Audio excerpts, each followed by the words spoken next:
I'm fine. You are gorgeous, that's for sure. So maybe you could give us your name and just give us your name and where you're living here. Okay, my name is Juliana Day.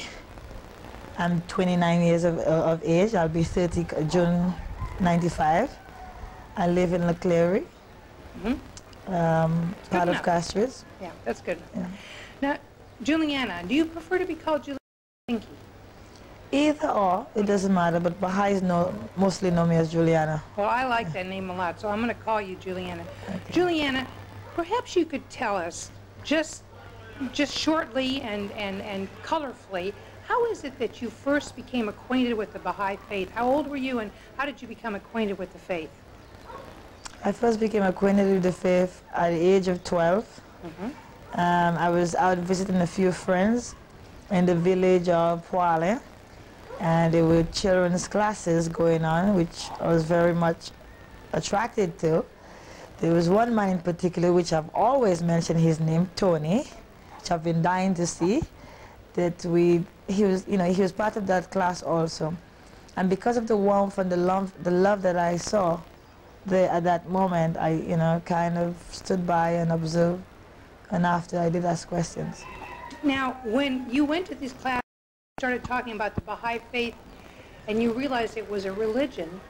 You did realize it was a religion. Did you realize the Baha'i faith was a religion? No, I didn't really realize then. I was only interested in the children's classes because it was so nice. I did not realize it was a religion at that point, because at the age of 12, I mean, I was not thinking. Had you a religion prior to this? Were you Yeah, I was a Roman Catholic. You were a Roman Catholic? Okay. Roman Catholic, and I sang in the choir. So you weren't shopping for a new religion? No, but we went to different classes. It was the Baptists, the Seventh-day Adventists, and a whole series of them. But the Baha'is were the best. Okay. Now, at such a tender age, when you first started getting the idea that the Baha'i faith was in fact a new religion, was there something about this new religion that called out to you, something that made you actually become a Baha'i? What made you become a Baha'i? Actually, I am not sure really at that time. It's only later on down the years I realized.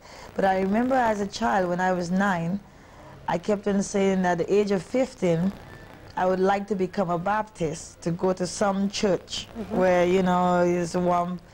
Because my aunt was a Baptist, so I figured, well, there was something different about this religion. But I never realized then at the age of 12 it was going to be the Baha'i faith.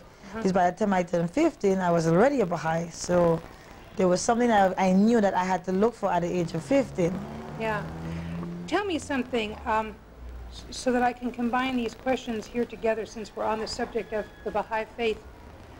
As a 15-year-old, if somebody asked you, are you a Baha'i? And you said, yes, I'm a Baha'i. If they said to you, well, what is it to be a Baha'i? At 15, what would you have said? What is it to be a Baha'i, Juliana, at 15? Well, there's so many things at the age of 15 you could think of, but I would say, for one, for myself, at the age of 15, being a Baha'i was the best thing for me. Because then, these are the rough ages then, because you have to make some tough decisions. Follow the friends with the drugs and the alcohol and everything around. But at the age of 15, I could actually say no, even when I'm out with my friends. So it was a guideline for you? Yes, it was. And I'm glad I got it very early. Not at the age of 15, but under, which was very good. That's wonderful. Yeah. Now, when you first joined the Baha'i community and you were so young, actually the faith here was very young. There were not a lot of Baha'is. Tell me a little bit about that early Baha'i community. Who were the friends? How often did you get together? What was it like to be a Baha'i in those early years? Those early years, it was very good because we had one family in particular that we could turn to, which is Pat and Frank Percassi. In those days, we went to children's classes. We looked forward to going. We went every Sunday, just the two of us. They were always there. Who was the two of you? My brother, Moses, and myself. Yes.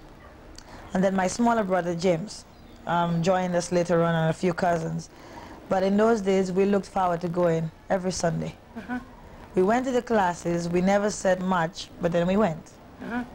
And if Pat was not, if she was going to be off the island, she would make sure that it would continue.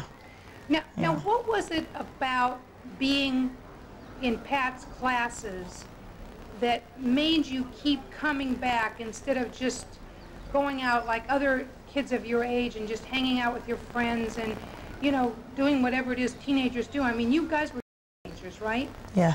Yeah, teenagers.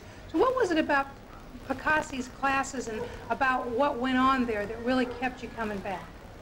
It's interesting that you asked this, because when we went to school, whenever we asked a question, we were asked to be quiet, that's it, you don't ask questions. But in those classes, she would explain, ask us questions which we hardly answered, but we were given the opportunity to answer, which we were still afraid then of answering because we had this experience at school. But also we were given the guidelines of explaining word to word. So we would always write in the books. There's some books I'm sure that's still around, you could see that's written. And everything was explained to us word by word. Yes. So we remembered a lot of it. So it sounds to me like you got a lot of respect and a lot of attention in these meetings that you didn't ordinarily get in your life. Is that right? Yes, I must say. And I call them individual attention. Yeah. And other things that we were constantly being told to, you know, either to put a lid on it or don't ask questions, because I like to ask questions. But we got the opportunity to open up a little bit. But still, out of the fear of it, we still kind of felt comfortable being around her then. Now, your brother is becoming quite a musician, and he's really, I think, going to make music a big part of his life. Can you tell me, how is it that you guys got into music, and what was it that first turned your brother onto music? Could you tell me a little bit about that? It's interesting. Yes, I will tell you, because it was part of our children's classes in those days. Really? Pat did organize a class where we had a section to watch video, section for play tennis, a section for art, a section for music. My brother went into music, and I went to needlework.